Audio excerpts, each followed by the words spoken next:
그런즉 너희가 어떻게 행할지를 자세히 주의하여 지혜 없는 자같이 하지 말고 오직 지혜 있는 자같이 하여 세월을 아끼라. 때가 악하니라. 어리석은 자가 되지 말고 오직 주의 뜻이 무엇인가 이해하라. 술 취하지 말라. 이는 방탕한 것이니 오직 성령으로 충만함을 받으라. 시와 찬송과 신령한 노래들로 서로 화답하여 너희의 마음으로 주께 노래하며 찬송하며 우리 주 예수 그리스도의 이름으로 항상 아버지 하나님께 감사하며 그리스도를 경외함으로 피차 목정하라. 아멘. 오늘 설교 제목 한번 따라합니다. 성령님 스토리. 오늘부터 시작해서 우리 성령님이 어떤 분이신지 본문 말씀을 통해서 은혜 받고자 합니다. 오늘 이 예배와 우리의 삶과 모든 것들을 이끌어 가시는 성령님이 누구신지를 잘 알아야 성령님과 동행할 수 있고 또 성령님과 동행해야 이 험난하고 힘든 세상에 승리할 수 있습니다. 아멘. 우리 한번 따라합니다. 성령님 스토리 시작.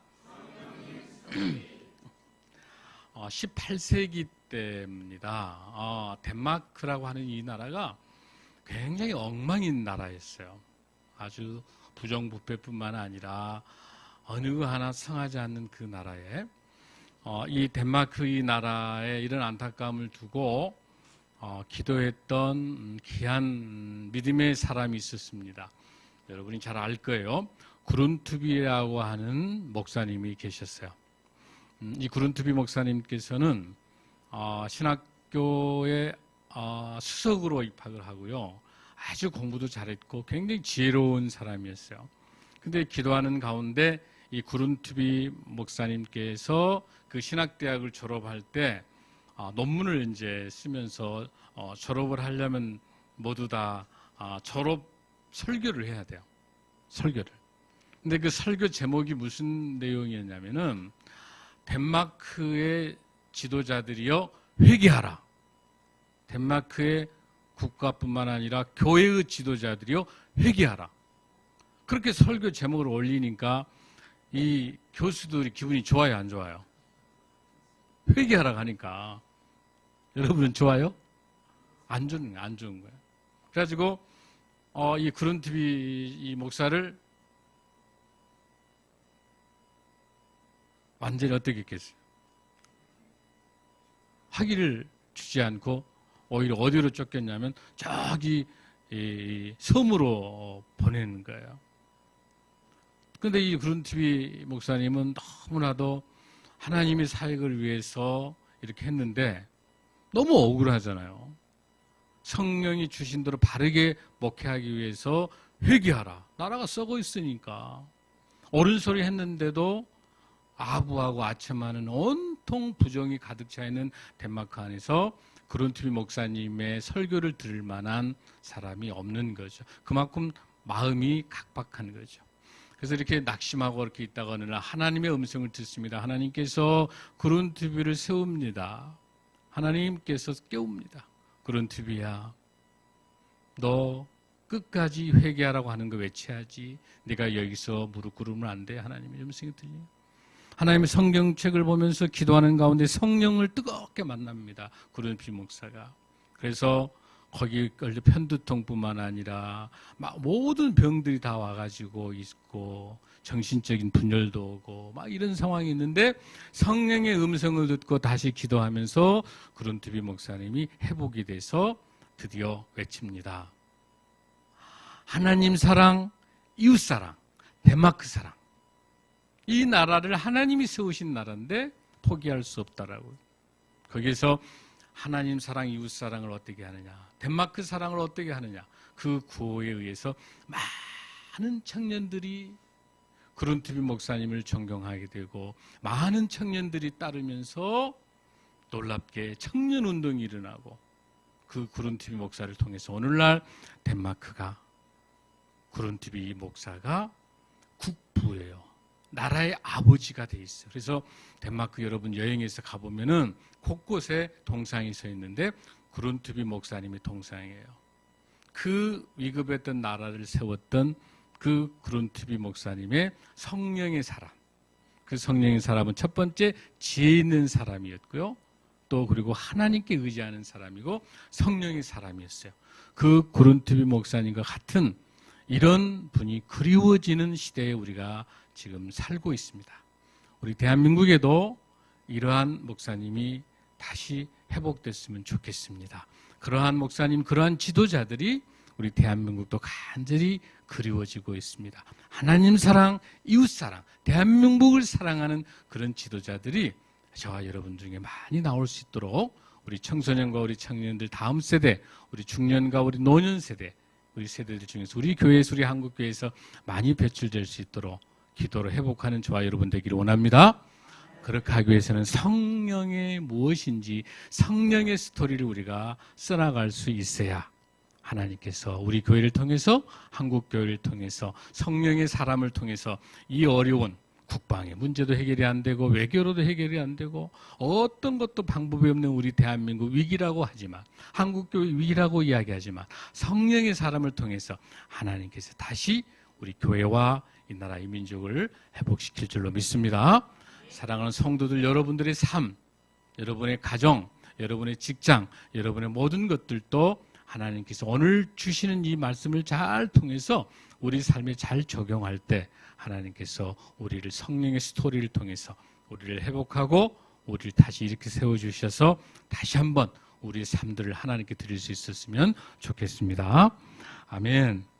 자, 이 에베소서 본문 말씀 중에서 우리가 오늘은 에베소서 5장을 보고 있습니다. 에베소서 5장은 에베소서 5장 1절에서 3절까지 이 말씀에서 보면 하나님의 자녀는 어떤 삶을 살아야 되는지 잘 나와 있어요. 인격이 변화돼야 되고 사랑을 실천해야 되고 세속에 물들지 않는 사람, 그게 하나님의 자녀는 에베소서 5장 1절에서 3절에 설명하고 있습니다. 그러므로 사랑을 받는 자녀같이 너희는 하나님을 본받는 자가 되고 2절에서 그리스도께서 너희를 사랑하신 것 같이 너희도 사랑 가운데 행하라. 3절에서 음행과 온갖 더러운 것과 탐욕은 너희 중에서 그 이름조차도 부르지 말라. 이는 성도에게 마땅한 바니라. 하나님의 자녀가 사랑을 실천하고 세상을 쫓지 않는 이런 사람의 자격을 갖는 사람은 다시 4절에서 14절까지 이어지는 악에서 떠난 사람이라고 설명하고 있어요.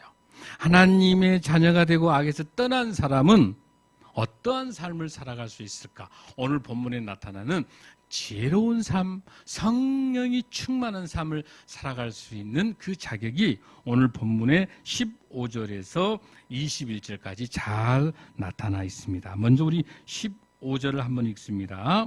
5장 15절 시작. 그런즉 너희가 어떻게 행할지를 자세히 주의하여 지혜 없는 자같이 하지 말고 오직 지혜 있는 자같이 하여 세월을 아끼라. 때가 가니라. 아멘. 여기서 뭐라고 이야기합니까? 첫 번째, 성령의 사람은 어떤 사람이다? 지혜로운 사람이다. 여러분, 세상에 제일 힘든 게 뭐냐면 지혜가 없으면서 소신이 분명한 사람이 제일 위험해요. 무대뽀. 무조건 고야. 그래 안 그래요, 여러분들? 지혜롭지 못하면서 지식도 없고 지혜도 없는 사람이 자기 소신만 강하는 것은 그 공동체를 파괴시켜요. 이런 사람이 정치, 경제, 사회 분야의 지도자가 되면 굉장히 위험한 거예요. 여러분, 지식과 지혜는 다릅니다. 하버드 대학, 유명한 대학 나온다 해서 지식은 있을는지 모르지만 지혜 있는 건 아니에요. 공부 많이 해서 지식은 있을는지 모르지만 지혜는 아니에요. 지혜는 성령님께서 주시는 하나님이 그 은혜로 주셔야 될 줄로 믿습니다. 진정한 지혜로운 사람은 가장 겸손한 자가 지혜로운 자예요. 내가 부족함을 인정하고 하나님으로부터 지혜를 구하는 것. 솔로몬이 얼마나 똑똑한 사람이에요, 여러분들. 얼마나 많이 배웠어요. 그러나 솔로몬이 뭘 달라고 합니까? 지혜를 달라는 거예요. 지식을 달라고 안 했어요. 그러니까 무식하면 용감하단 말은 무서운 이야기예요, 여러분들. 무식하면 용감하면 돼요, 안 돼요? 안 돼요.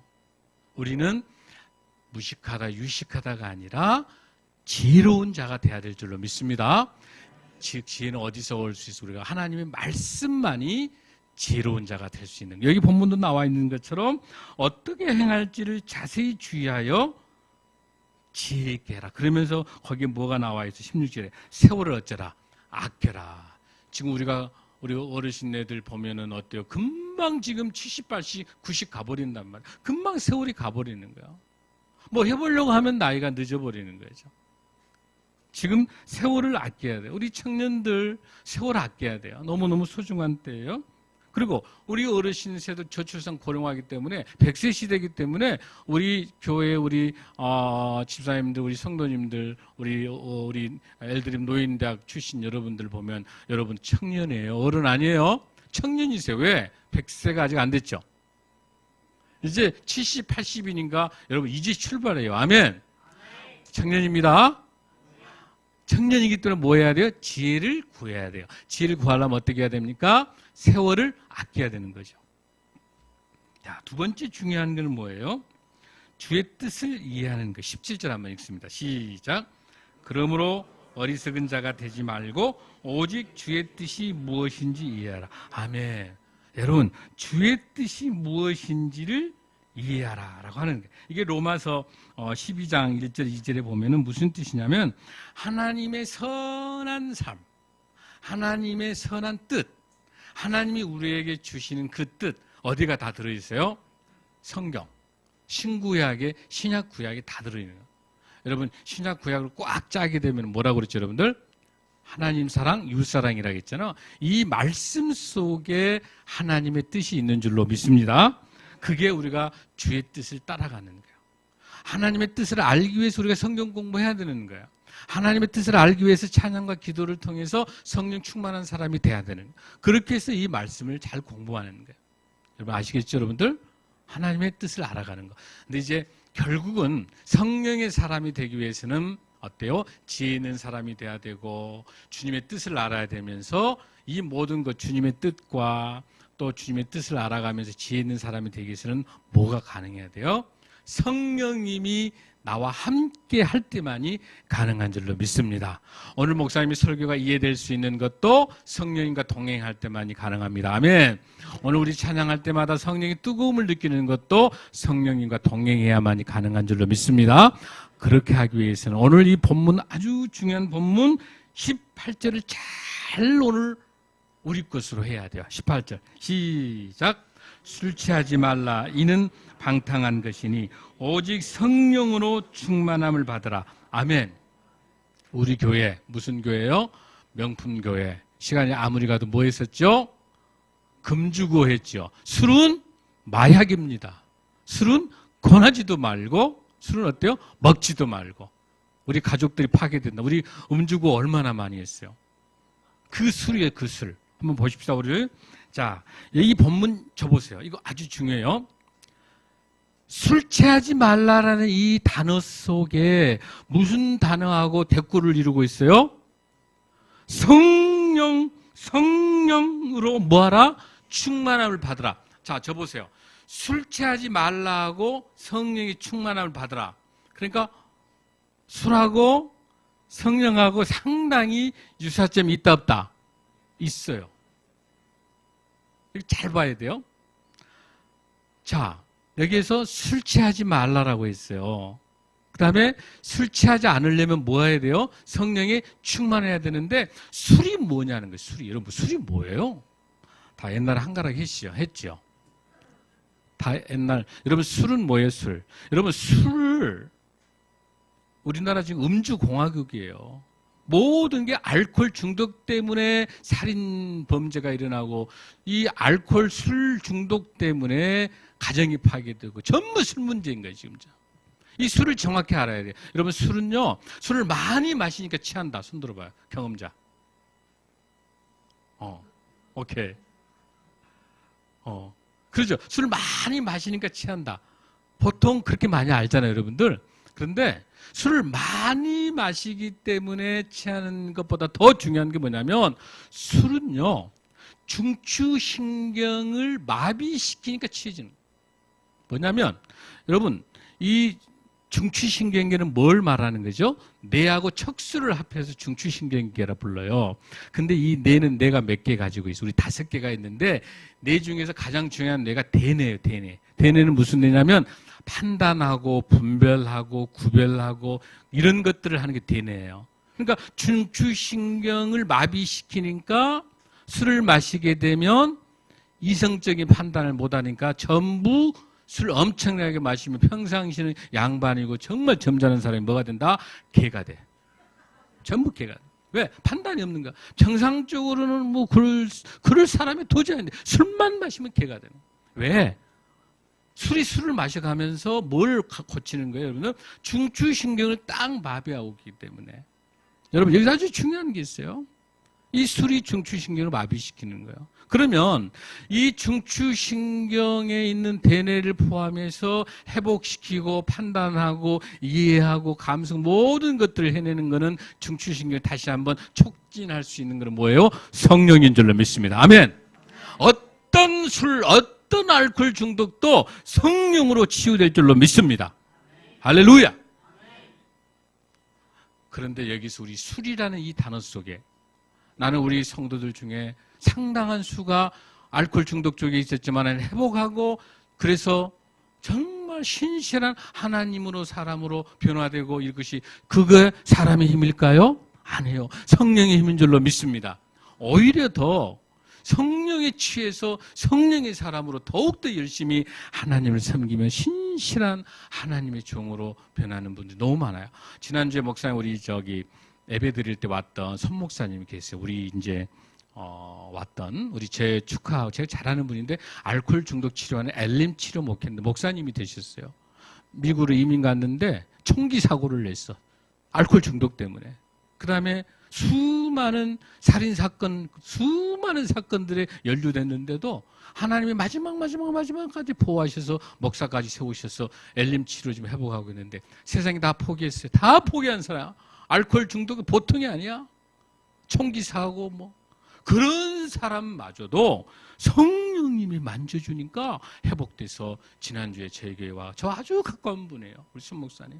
지금은 그 알코올 중독자 치유하면서 얼마나 많은 영혼을 회복시킨 줄 몰라요. 세상 사람도 우리 손 목사를 다 버렸어요. 다 포기했어요. 그러나 하나님은 포기하지 않으시고 그 손 목사를 세워서 지금 많은 알코올 중독을 치료하며 이분들을 회복시켜서 성령 사역을 하고 있어요. 저와 같이 사역하고 있어요. 할렐루야. 세상 사람들은 다 포기했지만 성령님은 포기하지 않을 줄로 믿습니다. 하나님이 들어쓰십니다. 사랑하는 성도 여러분. 혹시라도 지금 여러분 중에 어려움을 겪고 있으면 포기하지 마십시오. 하나님이 치료하실 줄로 믿습니다. 그러면서도 이 본문에서 꼭 봐야 될 게 술에 취하면서 무슨 단어가 같이 쓰고 있는가 보세요. 술 취하지 말라. 뭐한 것이요? 방탕한, 여러분 이 단어 따라 방탕.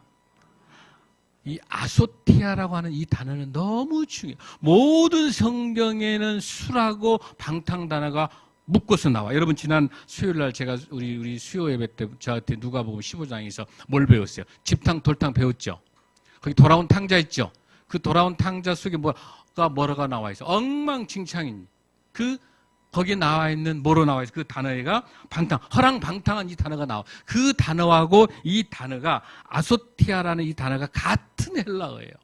그때 허랑방탕했던 그 단어의 방탕과 여기 술 취해서 방탕하는 단어가 같은 단어예요. 자, 성경을 한번 보겠습니다, 여러분들. 성경이 얼마나 많이 나오는지 봅시다. 누가복음 21장 34절. 자, 우리 영상에 나옵니다. 누가복음 20장 34절 읽습니다. 시작. 너희는 스스로 조심하라. 그렇지 않으면 방탕함과 술 취함과 생활의 염려로 마음이 둔하여지고 뜻밖의 그날이 덫과 같이 너희를 임하리라. 뜻밖의 방탕할 때 술 취함과 이 단어가 같이 지금 쓰고 있습니다. 여러분들 다른 단어 한번 볼까요? 로마서 13장 13절입니다. 시작. 낮에와 같이 단정히 행하고 방탕과 술 취하지 말고. 단어가 어떻게 쓰여? 같이 쓰이고 있어요. 자, 다시 봅니다. 갈라디아서 5장 21절. 시작. 투기와 술취함과 방탕함과 또 그와 같은 것들이라 전에 너희에게 경계한 것 같이 경계하노니 이런 일을 하는 자들은 하나님의 나라를 어쩐다? 유업으로 받지 못한다. 알코올 중독되면 절대로 하나님 나라 받지 못한다. 할렐루야. 방탕, 술취함. 베드로전서 4장 3절 보겠습니다. 시작. 너희가 음란과 정욕과 술취함과 무엇과? 방탕과 향락과 우상숭배하여 이방에 술취함과 방탕 같이 가고 있습니다. 이 아소티아, 방탕. 여러분, 그러면 이 방탕이라고 하는 게 무슨 뜻이냐면 엉망으로 사는 게 방탕이다. 그건 결과론적 이야기고요. 이 아소테아라는 이 단어의 방탕은 정확하게 무슨 뜻이냐면 이 아소테아라는 이 뜻은 정확한 뜻이 낭비하다, 허비하다 의 뜻이에요. 알코올 중독되고 술을 마셔서 방탕하게 한단 말은 술 마시게 될 때 중추신경이 마비돼가지고 인생 자체가 어떻게 된다? 허비된다는 뜻이에요. 허비되기 때문에 엉망으로 사는 거예요. 허비된다. 우리 인생이 허비되는 거예요. 모든 인생이 허비되는 거예요. 여기 본문에 나타나는 이 방탕이라는 단어는 낭비하다, 허비하다의 단어예요. 여러분의 인생이, 우리의 인생이 허비하지 않고 낭비하지 않으려면 어떻게 살아가야 돼요, 여러분들? 방탕하지 않는 삶을 살려면 어떻게 해야 돼요, 여러분들? 성령 충만해야 될 줄로 믿습니다. 할렐루야. 여러분, 술 취함이 그 자체가 문제가 아니라 이를 통해서 우리 인생이 허비되기 때문에 이게 큰 문제라는 거예요. 자, 사랑하는 성도 여러분, 우리 인생에서 허비가 얼마나 큰 문제인지, 낭비가 얼마나 큰 문제인지 한번 볼까요? 신명기를 한번 보겠습니다. 신명기 1장 2절 한번 보겠습니다. 신명기 1장 2절 한번 봅니다. 시작. 호렙산에서 세리산을 지나 가데스 바네아까지 며칠이에요? 10하루길이야. 며칠 가면 된다? 11일이면 갈 수 있는 거리예요. 신명기 1장 3절을 읽습니다. 시작.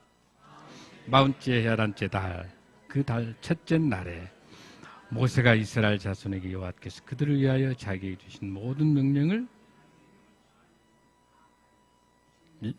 여러분, 며칠이면 갈 수 있는 거를 11일이면 갈 수 있는 거를 어디서 호렙산 시내산에서 십계명 받은 다음에 이스라엘 백성들이 11일이면 갈 수 있는 가나안 땅 가데스 바네 가나안 땅을 며칠 동안 가는 거야? 40년을 낭비하는 거야. 무엇 때문에?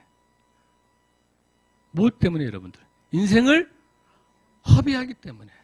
여러분, 이 낭비한다는 게 보통 문제가 아닌 거예요, 여러분들. 여러분 인생, 우리 인생, 이 시간, 하나님의 시간. 그래서 이 본문에 시간을, 세월을 아껴라고 나오는 거예요. 할렐루야! 우리 인생, 버나드 쇼 이것저것 우왕좌왕하다가 내 인생 갖다 묘비에 가 있어요. 그런 묘비 세우면 돼요, 안 돼요? 안 된단 말이에요. 정확한 목표를 성령의 사람이 돼서 하나님의 뜻을 아는 사람이 돼서 우리 인생 살아가야지 주일 성수 시간 되면 하고 예배를 대충 그렇게 적당한 액세서리로 살아가는 인생이 아니라 예배의 목숨을 걸고 말씀의 목숨을 걸고 성령의 사람이 돼서 세월을 아끼고 그 아낀 세월을 통해서 하나님이 원하시는 성령의 사람이 돼서 하나님의 뜻을 분별하는 저와 여러분 되기를 간절히 소원합니다. 어회 출애굽을 통해서 40년 걸렸어요, 여러분들. 하나님보다 더 좋은 우상숭배야. 돈, 만모니즘, 명예, 권력, 돈, 모든 것들이 우상 숭배가 돼서 하나님보다 더 높이 세운 전부 다 우상 숭배. 에베소서도 아담의 신이라 해서 풍의 신이에요, 다산의 신이에요, 돈의 신이에요, 부의 신이에요. 여기에 현혹돼서 에베소 모든 사람들이 종말론에 타락하는 거. 여기서 에베소서 하나님께서 바울을 통해 뭐라고 명령하시는 거예요? 하나님의 뜻을 분별하고 성령의 사람이 되라. 할렐루야! 성령의 사람만이 승리할 줄로 믿습니다. 우리가 공부하는 거, 우리가 사업하는 거, 우리 모든 것들 우리 힘으로 전혀 감당할 수 없는 거. 세상이 너무 악해요. 세상이 너무 악합니다. 우리 청년들 감당이 안 되는 거예요.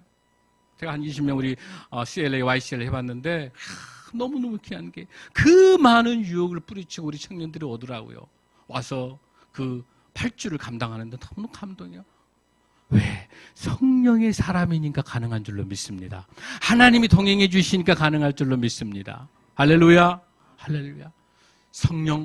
성령만이 우리 하나님께서 우리 예수 그리스도를 통해서 십자가의 보혈로 우리 예수님을 보내준 우리 신약시대가 예수시대라면 이 예수님께 십자가에 돌아가시면서 부활하고 생찬할 때 우리에게 뭘 주셨습니까? 우리에게 성령을 주신 거예요. 지금은 우리가 어느 시대에 살고 있습니까? 성령시대예요. 성령시대에 살면서 성령을 모르고는 안 되는 거예요, 여러분들.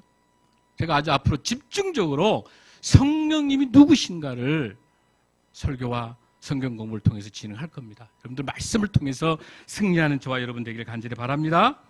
그렇게 승리했었을 때, 성령의 충만함을 가졌을 때, 19절입니다. 시작. 에베소서 5장 19절 시작. 시와 찬송과 신령한 노래들로 서로 화답하며 너희의 마음으로 주께 노래하며 찬송하며 20절.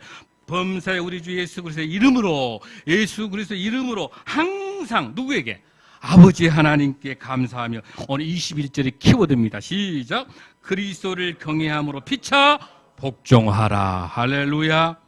하나님을 경외함으로 피차 어떻게 해라? 복종해라. 사실 여러분들 이 단어가 이 에베소서에 나와 있는 이 단어는 한 200자 정도 헬라어가 되는데 골로새서 3장에는 19단어밖에 안 돼 있어요. 공통된 뜻이에요. 뭐예요? 공통된 뜻으로서 성령의 사람이 어떻게 삶의 현장에서 살아가는가를 이렇게 설명하고 있어요. 실질적으로 이 본문에서 보면 에베소서 5장 18절에서 24절인데 여러분들 22절에 보면 동그라미 하나 있어요, 없어요? 있죠? 단락이 나눠져 있죠?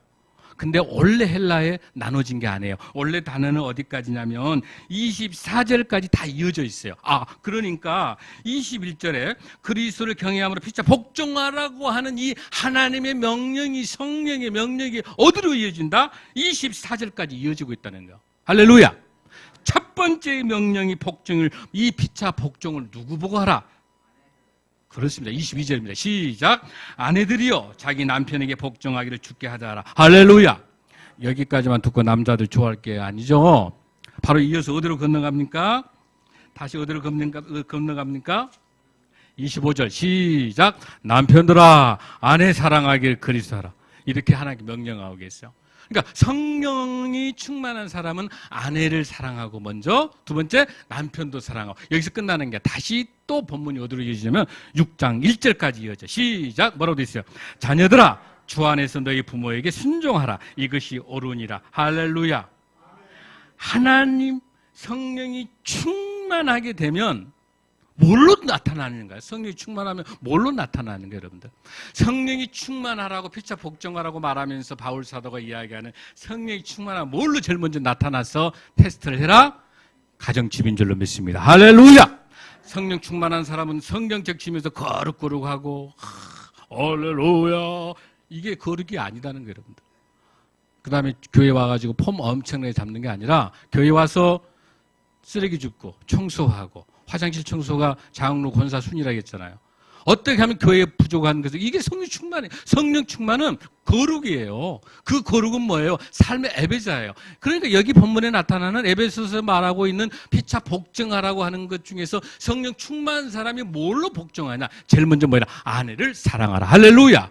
남편을 사랑하라. 할렐루야. 자녀들을 순종하라. 할렐루야. 가정에서부터 성령 충만함이 드러나지 않고는 교회 가서도 엉망이고 사회 가서도 엉망이고 밖에서는 굉장히 좋은 사람이야. 그런 집에서는 아주 엉망인 거예요. 왜? 성령 충만하지 않으면, 가정에서 성령의 충만함이 드러나지 않으면 사회나 직장이나 다 아무리 하는 거 다 위선일 수밖에 없습니다. 할렐루야. 제가 굉장히 가슴 아픈 이야기를 하고는 있습니다만은, 그러나 쉽지 않아요. 목사님, 저도 이것도 자유롭지 않고 쉽지 않아요. 그러나 우리가 몸부림치면서, 우리 신생명나무 우리 교회 성도들이 몸부림치면서 성령의 사람이 돼서 내 가정에서, 내가 속해 있는 공동체에서 성령의 사람으로 살아가려고 몸부림치면 이 모습을 통해서 하나님께서 우리에게 힘을 주실 줄로 믿습니다.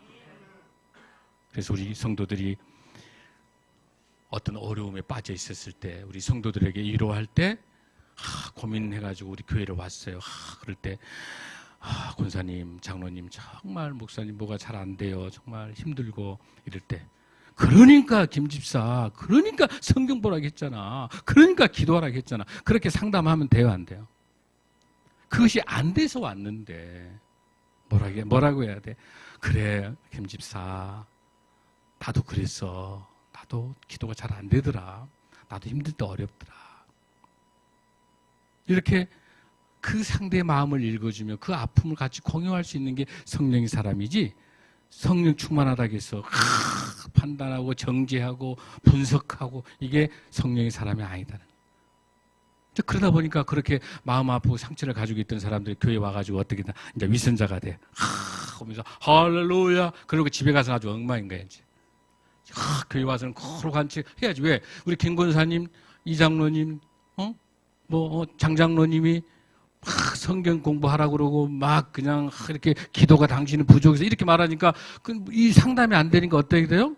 성령 충만한 권사가 도움이 안 되는 거예요. 그러니까 오히려 상대방 사람들에게 상처만 주는 거예요. 그게 아니라 함께 기도해주고 함께 아파해주고 우는 자와 함께 울고 웃는 자와 함께 웃을 수 있는 게 성령의 충만인 줄로 믿습니다. 우리의 부족함, 나의 약함 다 내려놓고 그래 나도 약했어, 나도 힘들어, 지금 나도 어려워, 그래 우리 같이 기도하자, 서로 위로하고 그런 삶들 속에서 말씀 붙잡고 오로지 주님만 의지하고 한없이 부족함을 고백하고 정말 주님 앞에 겸손하게. 겸손한 사람은 성경 공부 안 할 수가 없는 거예요. 교만한 자가 성경 공부 안 하는 거예요.